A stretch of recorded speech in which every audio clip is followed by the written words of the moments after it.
Okay, music fans, welcome back to the Real Music Observer. My name is Dave, observing real music in real time for real people just like you and just like me. So, Irving Azoff, the brilliant manager, the mastermind of classic rock bands, has announced that the Eagles will be touring with Jimmy Buffett next year. Oh my, talk about a sellout. Look, I'm a huge Parrot head, sort of a closet Parrot head.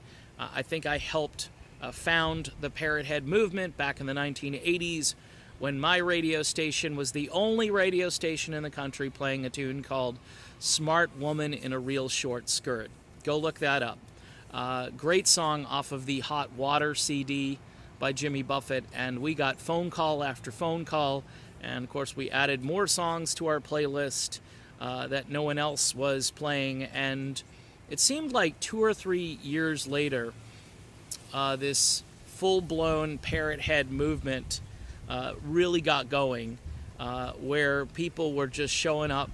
You know, that live CD he did came out, I think it was called Feeding Frenzy, and we were playing all of that music. We were just, I mean, look, Jimmy Buffett is like a party, a one-man party. He's got a great band, the Coral Reefer Band, and to have them opening up for the legendary Eagles, I think is, it's going to be a hot ticket, and it's going to be an expensive ticket, so you better have your credit card ready.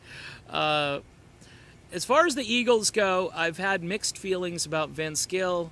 I'm slowly getting over the whole Vince Gill thing. I do think they ought not perform Take It to the Limit at all. It's Randy Meisner's song. It's his one hit with the band.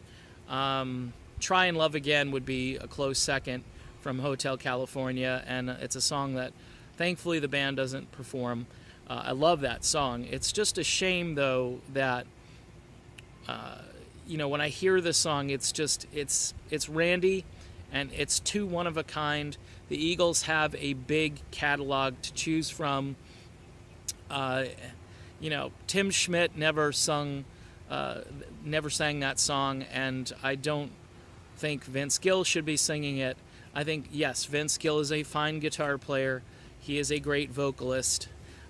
He is great on background vocals and harmonies and things like that. I guess he's good for that stuff. I know that Randy Meisner is in no shape or form ready to perform live, and that's sad, but it's true. And as far as Don Felder goes, my feelings are that Felder should be in the band. He would add so much more depth on guitar, and some of those guitar parts would be much fuller live and in concert, because Felder just kicks. Let's just be honest. Don Felder is a world-class guitar player, and Joe Walsh is too. I'm not demeaning Joe Walsh, but it's like oranges and apples. One guy is like a bowl in a china shop. The other guy is like a fine wine that just keeps getting better and better, and they both have, I guess, their place in the band, and that's why it worked back in the day. But this tour is going to be good, even if you're just not a fan of this whole revamped Eagles idea. Deacon Fry, to me, is worth the price of admission right now, because, look, genetics are a weird thing. You're looking up there and you're seeing Glenn Fry circa 1975 or 4 or something. Deacon gets the baseball jersey on, which Glenn used to wear all the time, and he's also very unassuming.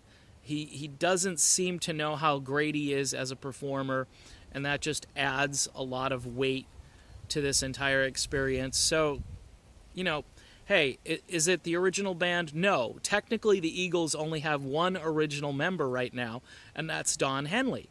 If you look back through their history, when they first began, Bernie Ledden is out there, but apparently Bernie, from what I hear, doesn't want to have anything to do with them anymore, which is interesting, but that's Bernie's choice, I guess. And he came back, and then he left, and, it would be kind of cool to see him out there, but I think he's done with it. So the Eagles and Jimmy Buffett, I think it's going to sell out in seconds, 2018. Like I said, have your Visa, MasterCard, or American Express card ready. Don't leave home without it. And enjoy the show, because I won't be attending unless someone wants to hook me up with some tickets, because it's just a little bit too expensive for me. Kudos to Irving Azoff for putting Buffett and the Eagles together. It's just brilliant stuff. Irv is a genius. Whether you like him or not, he's one of the smartest men right now in show business.